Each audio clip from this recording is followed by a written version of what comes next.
In this video, I'm going to be telling you about some common Blox fruits mistakes that you want to avoid if you want to get to max level as soon as possible. Okay, so the very first mistake I got for you guys here is knowing the difference between which fruits are good and which fruits are bad. I'm not actually talking about the fruit rarities in the game because everyone knows how those work. They go like uncommon, common, rare, legendary, and mythical.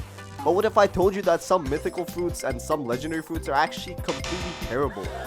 And there's actually rare fruits that are better than those. Let me give you guys a pretty quick example. So on one hand, we got the magma fruit, which is a rare fruit, so the rarity isn't even that good. And the fruit costs a total of 960,000 belly. And on the other hand, we got the spirit fruit over here, which is a mythical fruit. It looks super dope, and it costs a total of 3,400,000 belly. If you ask the player that's new to Blox fruits, they would say, oh my god, the spirit fruit is the best because it looks cooler, it's mythical, and it costs more.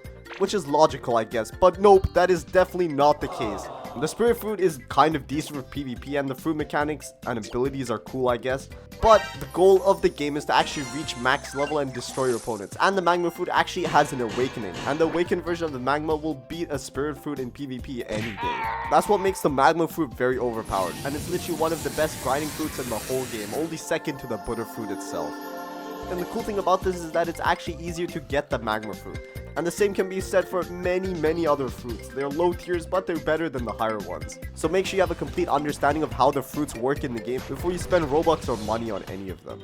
While we're still on the topic of fruits, I'm going to be telling you guys another very important thing when it comes to fruits, is knowing the difference between a PvP fruit and a grinding fruit. And what I mean by this is that there's certain fruits that specialize in different things. Take for example the leopard fruit. It's literally one of the best fruits in the game when it comes to PvP. That's pretty much the main thing that it's actually used for. If you try to grind with the leopard fruit, I guess it works okay, but there are some other fruits that can grind much better than the leopard fruit. Just to name two, I'm talking about the Buddha fruit and the mammoth fruit. They work very well and much better than the leopard. But the leopard is obviously still better than those fruits at PvP. You can say the same thing for the awakened doe. It's the best PvP fruit in the game in my opinion, but if you compare it to something like the light fruit or the ice fruit when it comes to grinding, tell me what you think is better. It's not the doe fruit. The light and ice are going to take the win, and the reason for that is these two fruits have a passive ability, which lets you spam damage to your opponents, making it better than the doe for grinding. So what I recommend you guys do, when you're still playing the game and you're not max level, I recommend choosing a grinding fruit. Or if you're willing to spend Robux on the game, I recommend you guys get the Buddha fruit, because the Buddha fruit is the best grinding method in the whole game. And once you reach max level, you basically completed the main part of the game. All you have left to do is bounty hunting. That's when I recommend you guys switch over to a PvP fruit. Anyways, next up is another mistake that a lot of people make, and that is switching fruits. And the reason you do not want to constantly keep switching fruits is because when you switch a fruit, it actually switches up your playstyle as well.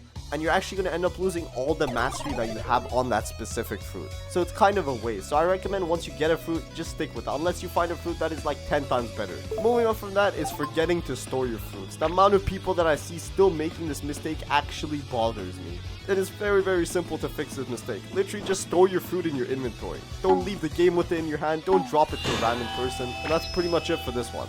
Next mistake I got here is not using codes. And it actually surprises me how many people don't know about codes in the game. Literally just go onto Google and you'll find people that reveal every single code. And you basically just enter that code and boom, you just get a butt ton of rewards. So why would you not want to use them? Next up, I got another silly mistake that some people still make, and that is eating a fruit while you have a fruit equipped in.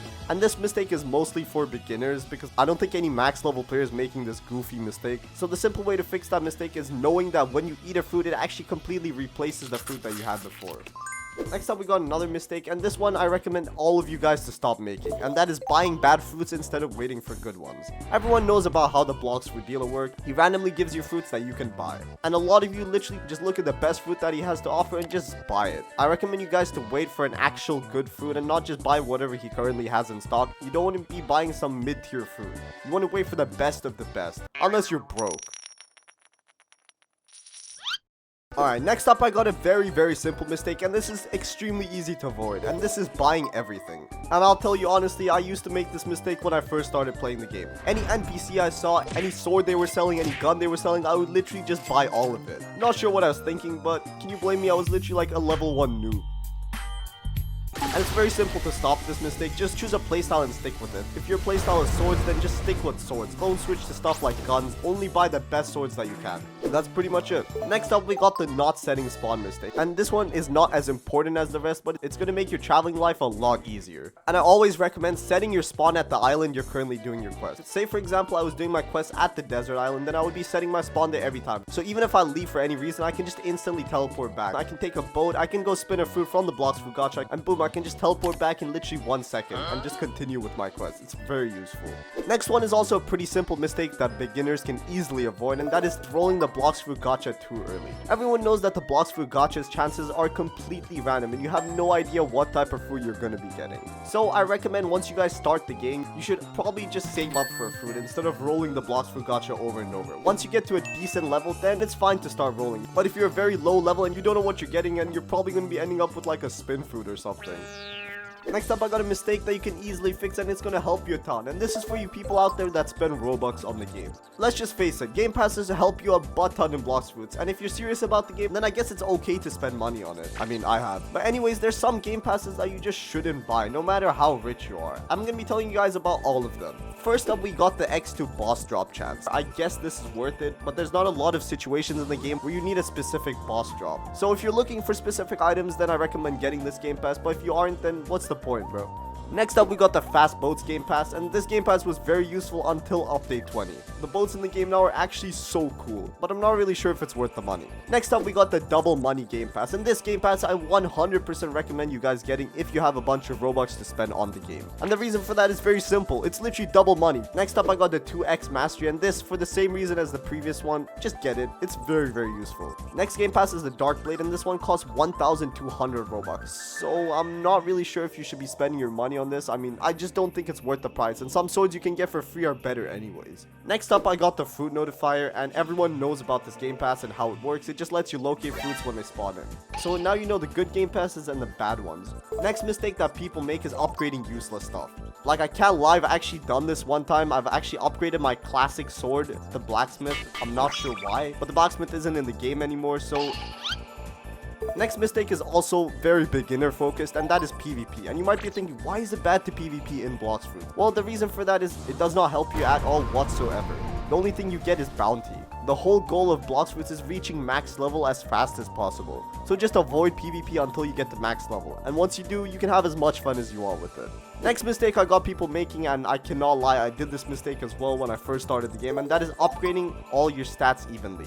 Everyone knows that there's 5 different stat points in the game. The first one is your melee, which affects your energy and your melee attack damage. Then we got the defense, which is your health. We got sword, which is your sword. Blox Fruit, which is your Blox Fruit. And gun, which is your gun. And what a lot of people do when they first start the game is put 1 stat point for each of them. And they just keep upgrading it like that until they run out of stat points. That is the stupidest thing you can possibly be doing. I recommend choosing one thing that you made. It's either going to be a Blox Fruit, gun, or sword. And the reason you're only choosing one is because you're going to have to upgrade 2 things by default. And that is the melee as well as the defense. Defense is crucial because obviously it's your health, and melee increases your energy. And you can't be going around with low energy. So the stats you upgrade depends on the playstyle you want to have.